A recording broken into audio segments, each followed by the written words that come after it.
ஆண்டவர் இரட்சகருமாக இயேசுவின் இனிதான நாமத்தினால் உங்களை வாழ்த்துகிறேன். இந்த நாள் நம்முடைய ஆவிக்குரிய சிந்தனைக்காக யோவான் எழுதின சுவிசேஷம் 15ஆம் அதிகாரம் 5ஆம் வசனத்தை நான் வாசிக்கிறேன். நானே திராட்சை செடி, நீங்கள் கொடிகள். ஒருவன் என்னிலும் நான் அவனிலும் நிலைத்திருந்தால் அவன் மிகுந்த கனிகளை கொடுப்பான். என்னை அல்லாமல் உங்களால் ஒன்றும் செய்யக்கூடாது. இயேசு தெளிவாக இந்த இடத்துல சொல்கிறார், நாம் யார், அவர் யார், நாம் எப்படி இருக்க வேண்டும். அதோடு மட்டுமல்லாமல் என்னை அல்லாமல், நான் இல்லாமல் உங்களால் ஒன்றுமே செய்ய முடியாது. அன்று அதை தான் எதிர்பார்க்கிறார். அவர் மூலமாக எல்லாவற்றையும் செய்ய விரும்புகிறார். அவரை சார்ந்து கொள்ள விரும்புகிறார். ஏனென்றால் நம்முடைய ஆண்டவராகிய இயேசுவால் மட்டுமே இம்மைக்குரிய ஆசீர்வாதத்தையும் மறுமைக்குரிய ஆசீர்வாதத்தையும் கொடுக்க முடியும். இன்னும் தெளிவாக சொல்லப்போனால் இயேசுவை தவிர வேறு ஒருவராலும் ரட்சிப்பை ஏற்படுத்த முடியாது. வேதம் அதைத்தான் சொல்லுகிறது. மத்தேயு 6:33 தெளிவாக இன்னும் சொல்லுகிறார், முதலாவது தேவனுடைய ராஜ்யத்தையும் அவருடைய நீதியை தேடுங்கள், அப்பொழுது இவைகள் எல்லாம் உங்களுக்கு கூட கொடுக்கப்படும். இவைகள் இந்த பூமியில் உள்ள நன்மைகள், நாம் எதிர்பார்த்திருக்கிறவைகள், நமக்கு தேவையானவைகள் அத்தனை கர்த்தர் கொடுப்பாராம். ஆனால் நாம் இன்று எந்த இடத்துல இயேசுவை வைத்திருக்கிறோம்?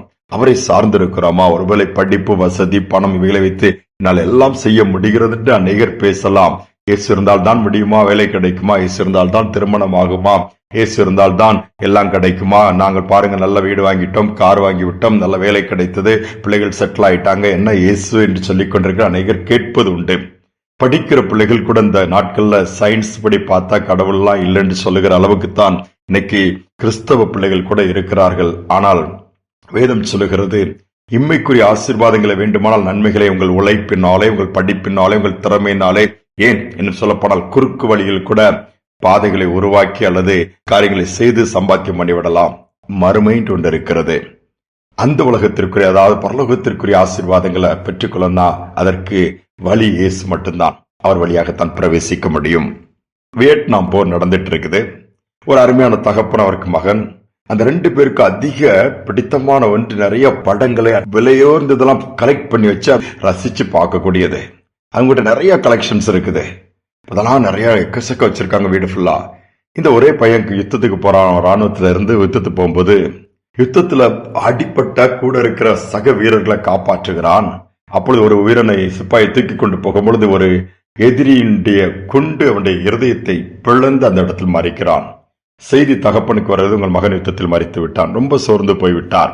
நாட்கள் சென்றது. ஒரு நாள் கதவு தட்டப்படுகிற சத்தம் கேட்கிறது. கதவை திறக்கிறார். ஒரு ராணுவ வீரன் வந்து நிற்கிறான்.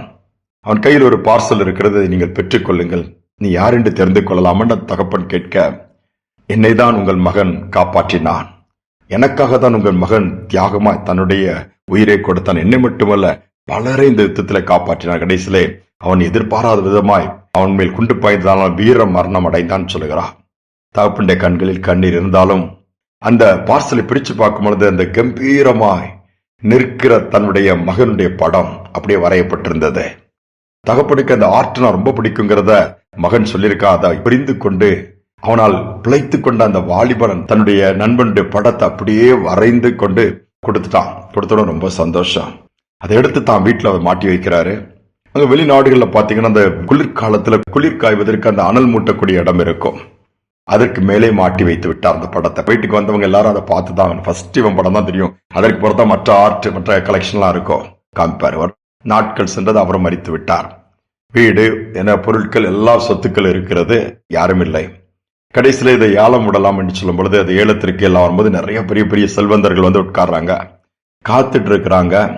ஃபர்ஸ்ட் என்ன சொல்றாரு, அந்த ஏலம் விடுகிறவர் இந்த மகனுடைய படத்தை ஏலம் விடலன்னா யாருக்கு இன்ட்ரெஸ்ட் இல்லை, இந்த படம் எதுக்குங்க, வேற எவ்வளவோ விலை உயர்ந்த புகழ்பெற்ற பழைய காலத்து பெரிய பெரிய ஆட்கள் படங்கள் இருக்கு, அதை விடுங்க, அதுக்கு தான் நாங்க வந்திருக்கிறோம்னா இவர் இதை ஏலம் திருப்பியும் விடுறாரு. எல்லாம் கோவப்படுறாங்க.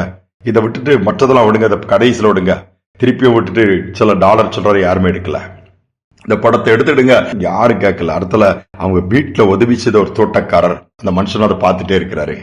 அவர்கிட்ட $10 தான் இருக்குது, இது எனக்கு கொடுங்கன்னு கேட்கிறாரு. சரி, யாராவது ஒருத்தர் $20 வாங்கிடுங்களா, நான் கொடுக்குறேன்னு. அதற்கும் யாரும் எடுக்கல. நிறைய பேர் எரிச்சல் பட்டு திட்டுறாங்க ஏலம் விட்டவங்கள. நான் இந்த படத்தை எடுக்க வரல, நீ திரும்ப திரும்ப. உடனே ஏலத்தை முடிச்சு இந்த $10 அவருக்கு கொடுத்துருந்தாரு. அவர் வாங்கின உடனே சரி அடுத்து மற்றதெல்லாம் விடுவார்னு சொல்லி மற்றவங்க எல்லாம் ஆயத்தமானாங்க. இந்த ஏலம் விடுவார் சொன்னார். ஏலம் முடிந்து விட்டது. எங்க இவ்வளவு படம் இருக்கு, அதெல்லாம் ஏலம் முடிந்து விட்டது. ஒண்ணுமே புரியல எல்லாருக்கும், என்னன்னு சொல்றீங்கன்னு. அது என்ன பண்ண, அந்த படத்திற்குரிய அந்த உரிமையாளர் ஒரு உயிர் எழுதி வைத்திருக்கிறாரு. அதனால அந்த 7ஆம் இடம் வந்த நபர்கிட்ட ஏற்கனவே சொல்லப்பட்டுவிட்ட அந்த உயில் இருக்கிற காரியத்தை நீங்கள் வெளிப்படுத்தி விடக்கூடாது. அது என்ன எழுதியிருந்ததா, என் மகனுடைய படத்தை யார் வாங்குகிறார்களோ அவர்களுக்கு மீதியுள்ள அத்தனை படங்களும் என் சொத்துக்களும் சொந்தமாய் மாறிவிடும். அப்ப அந்த தோட்டக்காரர் $10 கொடுத்து வாங்கினாரு இந்த மகனுடைய படத்தை. அதனாலதான் ஃபர்ஸ்ட் மகனுடைய படத்தை ஏலம் விடுறாரு. அது ஏலம் விட்டா எல்லா ஏலமே முடிஞ்சிருது. இதைதான் ஃபர்ஸ்ட் விட வேண்டும் என்று அவர் உயில் எழுதி வைத்திருக்கிறார். யாருக்குமே தெரியாது, தோட்டக்காரனுக்கும் அது தெரியாது. ஆனால் வாங்கினவன் எல்லா சொத்துக்கும் அதிபதியா மாறிட்டான். மற்றவங்க வெட்கத்தோடு திரும்பி போனாங்களாம். தன்னுடைய மகனுக்கு தான் பிரியாரிட்டி. ஃபர்ஸ்ட் என் மகனுடைய படத்தை வாங்கினா இதெல்லாம் கிடைச்சிரும். இன்னைக்கு நாம் என்ன பண்றோம், மற்றதுக்கெல்லாம் அலையிறோம். இயேசுவை விட்டுட்டேன். ஃபர்ஸ்ட் இயேசுக்கு பிரியாரிட்டி கொடுத்து பார்ப்போம். பூமிக்குரிய ஆசீர்வாதங்கள், பரத்துக்குரிய உன்னதத்துக்குரிய ஆசீர்வாதத்தை நிறைவா கொடுப்பாரு. நாம எப்படி எதுக்காக ஓடிட்டு இருக்கிறோம், எதுக்கு பிரியாரிட்டி கொடுக்கிறோம், அல்லது நாம எதை எடுக்க போறோம்? மற்றவர்களை மாறி மற்ற காரியங்களா, இல்ல குமாரனாகிய இயேசுவா? Choice is yours. உங்க கையில அந்த பொறுப்பை கொடுக்கிறேன். நம்ம இன்னைக்கு யோசிப்போம், தீர்மானம் எடுப்போம். இயேசு நீங்க போதுன்னு சொல்லுவோம், போதுமானவராக இருப்பார். ஜெபிப்போம். அன்பின் தகப்பனே, இந்த நல்ல நாளுக்காக நன்றி செலுத்துகிறோம். அப்போ முதலாவது தேட சொல்றீங்க, உண்மை அலமலங்களை ஒன்றுமே செய்ய முடியாதுப்பா. இனிமேல் எவ்வளவு போராடுற, எவ்வளவு காரியங்கள் எல்லாத்துக்கும் ஒரு லிமிட் இருக்குதுப்பா.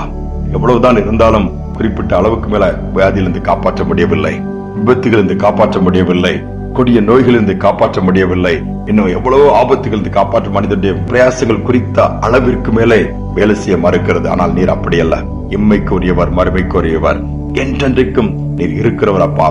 செடியாக உண்மையில் நாங்கள் கொடியாக நிலைத்திருந்து கனி கொடுக்க உதவி செய்யுங்க. எப்பொழுது உண்மையை முன்பாக வைத்து உம்முடைய ராஜ்யத்தை தேட உமக்கு பிரியாரிட்டி கொடுக்க எங்களுக்கு அப்படிப்பட்ட ஒரு இருதயத்தை கொடுங்கப்பா.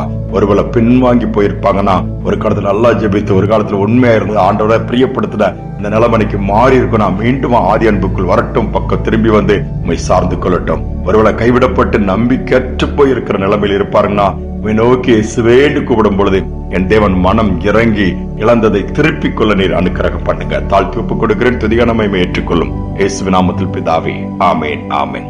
இயேசுவால் எல்லாம் கூடும். இயேசு இல்லாம ஒன்றுமே இல்லை. இயேசுடைய கையில் எல்லாவற்றையும் கொடுத்து விடுவோம். இந்த நாளை நமக்கு மேன்மையை மாற்றிக் கொடுப்பார். இந்த சிந்தனையோடு இந்த நாளை தொடருவோம். மீண்டும் நாளை தினம் சந்திப்போம்.